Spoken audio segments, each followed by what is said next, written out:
नमस्कार, स्वागत है आपका नेटवर्क न्यूज में। आपके साथ मैं हूं सपना दुबे। हम में से ऐसे कितने लोग हैं जिन्हें बारिश पसंद नहीं है। लगभग हम सभी बरसात को एंजॉय करते हैं, लेकिन ये बारिश अपने साथ कई ऐसी भी परेशानी लाती है जो हमारे लिए जानलेवा हो जाती हैं। अब आप ये सोच रहे होंगे कि बारिश अपने साथ ऐसा क्या ले आती है जो हमारी जान भी ले सकती है। तो इसका जवाब आप सभी को पता है। वो समस्या है मच्छर। जी हाँ, बारिश का पानी जगह जगह पर इकट्ठा हो जाता है, जिससे उसमें मच्छर पैदा होते हैं। मच्छर डेंगू, मलेरिया, चिकनगुनिया जैसे घातक बीमारी लाता है। ऐसे में हम सभी को हर जगह साफ सफाई करने के लिए कहा जाता है ताकि मच्छर पैदा ही ना हो। लेकिन क्या आप जानते हैं कि जो मच्छर हमारी जान ले सकता है, अगर वही ना हो तो आपके साथ क्या हो सकता है। आज हम आपको मच्छर के ना रहने के साइड इफेक्ट्स बताने जा रहे हैं, जिसे जानकर आपको भी मच्छरों की इंपॉर्टेंस का पता चलेगा।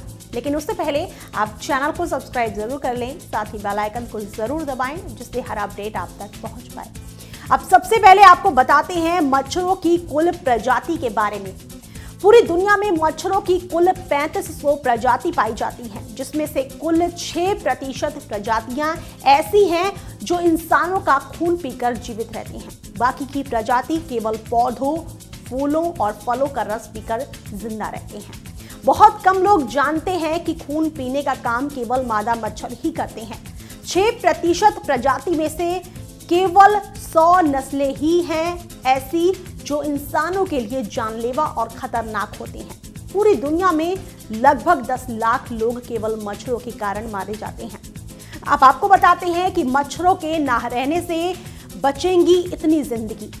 एक शोध में पाया गया है कि मच्छरों के 3500 प्रजातियों में से केवल 30 तरह के मच्छरों को खत्म कर दिया जाए तो लगभग 10 लाख लोगों की जान बचाई जाती है।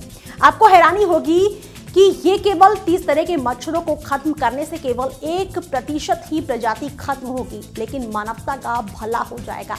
मच्छरों से बचाव के लिए हर साल पूरी दुनिया में सर्वे किया जाता है, जिसमें 300 करोड़ रुपए खर्च होते हैं। इतना ही नहीं, मच्छरों से बचाव के लिए मच्छरदानी और दूसरे मच्छर भगाने वाले इक्विपमेंट पर 20,000 करोड़ रुपए खर्च होते हैं, जो कि मच्छरों के ना रहने से बचेंगे। अब आपको बताते हैं, अगर खत्म हो जाए मच्छर तो क्या होगा। ये तो आप जान ही गए होंगे कि मच्छरों की 3500 प्रजाति में से केवल 6% आबादी ही मनुष्य के खून पर निर्भर करती है, लेकिन बाकी जो भी हैं वो पौधों, फूलों और फलों पर निर्भर करते हैं। ऐसे में क्या आप जानते हैं कि अगर मच्छरों की सारी प्रजाति खत्म हो जाती है तो इसका मनुष्य के जीवन पर कितना असर पड़ेगा। मच्छर फूलों का रस पीते हैं, जिससे पौधों में परागण होता है। परागण से फूलों का विकास होता है और वो फल देते हैं। मच्छरों को कई छोटे परिंदे और कीट खाते हैं, और इन मच्छरों के लार्वा जो पानी में पलते हैं उन्हें मछलियां और मेढक खाती हैं। इससे प्राकृतिक फूड चेन पर बुरा प्रभाव पड़ेगा। अब आपको बताते हैं कि मच्छरों की वजह से बचे हुए हैं जंगल। क्या आप जानते हैं कि मच्छरों की वजह से हमें ऑक्सीजन भी मिलती है। हैरान मत होइए, दरअसल उष्णकटिबंधीय वनों में धूप तक नहीं जा सकती है। ऐसे में उन जंगलों में मच्छरों का सबसे ज्यादा बोलबाला रहता है। इस कारण मनुष्य भी जंगलों में नहीं जाते हैं और जंगल बचे हुए हैं। मच्छरों का खत्म होना जरूरी तो इंसान भी बड़ा खतरा। अगर मच्छरों का पृथ्वी पर रहना खतरनाक होता है तो इंसानों का भी रहना खतरनाक हो सकता है, क्योंकि इंसान सबसे ज्यादा खतरनाक हो चुका है। जो प्रदूषण फैला रहे हैं, पेड़ों को काट रहे हैं, सबसे बड़ी तबाही का कारण तो इंसान ही है। अब तो आपको पता चल ही गया होगा कि मच्छरों के ना रहने से भी मनुष्य को नुकसान ही होगा। फिलहाल के लिए इतना ही। बाकी ऐसी और वीडियोस के लिए आप चैनल को सब्सक्राइब करना ना भूलें। आप देख रहे हैं नेटवर्क न्यूज, साहस सच कहने का।